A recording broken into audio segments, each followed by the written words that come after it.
So I was chilling in the classroom, getting ready for the lesson, when all of a sudden my teacher decided to bring up a rather interesting topic.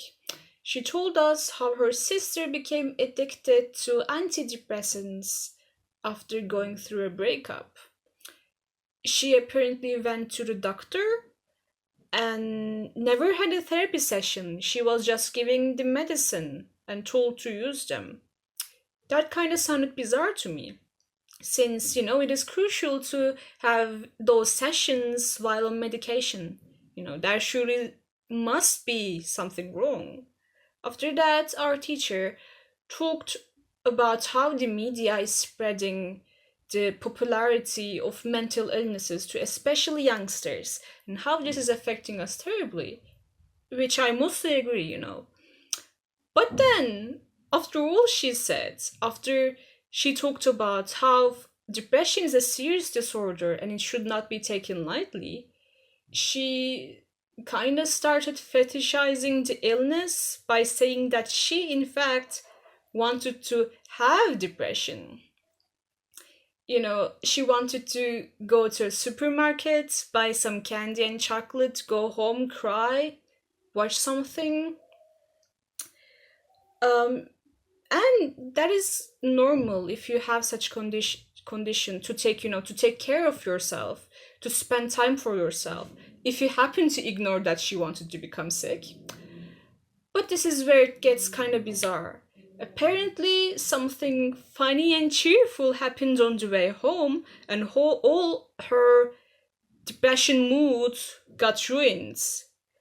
And God, her tone was terrible too. She was rather mocking and kinda laughing. That is not how it works. That is not how any of this works. Suicide is the second leading cause of death for ages 10 to 34, and around 50% of these people have been diagnosed with a mental condition. And this is what she told us in a classroom where teachers, adults, are supposed to raise awareness about mental health. It is their job to say that talking about feelings, suicide, mental health is okay. It is not something to make fun of. It is not a hoax or a joke, and it surely must not be taken lightly. Since most of them fail at that, as seen in my example, I'm here to talk about it and make sure everyone who happens to hear my voice talks about it too. Alright, what bugs me the most is the lack of understanding and correct information among people. Them not caring enough to look up on the internet and passing down the false information to especially youngsters. That is the very reason why people hide their illnesses. The fact that they take mental health supports, their feelings. The idea of this talk came to me after an incident. I was never diagnosed with a mental disorder or had therapy because I had never found the courage to talk to a professional when I desperately need it. I read so many articles and studies about mental health on how to take action, while all of them told me to ask for help from an adult. It took quite some time to open up to my mother. And the thing that bothers me the most is that I am the friend who tells you that you're not guilty of having a mental disorder, that you should talk about it, in fact. And I thought, if such thing can happen to me, and if I can struggle that much to open up, then well, we have a huge problem. And this has to change now. Let me show you how dangerous mental illnesses are. If you happen to look at the death rates of people aged between 15 and 24, suicide is right under accidents with 18% of deaths. It is the second leading cause. For people aged between 25 and 44, suicide is right above homicide with the 13% of deaths. For the first age group, we're talking about our whole future. And while governments have money for their shiny guns and buildings that pierce through the sky, they don't have enough money for mental health support.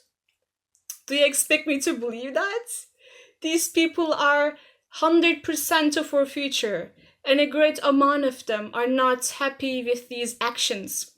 Come on, do I have to tell you everything? Do we have to tell you everything? Am I supposed to believe that those adults don't know how to reduce those numbers? 90% of people who commit suicide have had a mental disorder. Their death was preventable.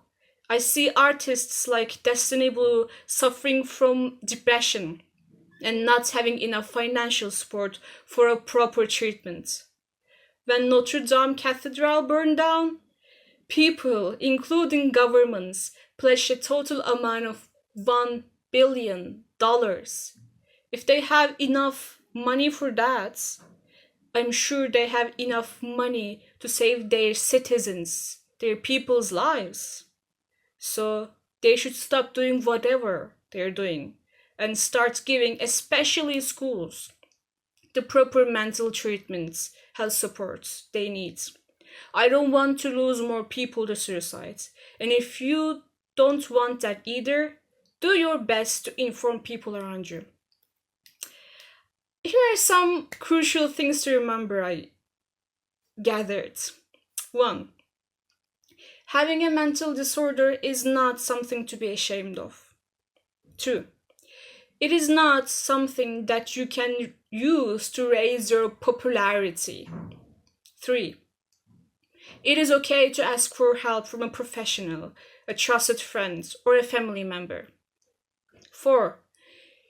Be informed on these diseases. Use trusted sources to be informed, like WHO or your local health organizations. 5.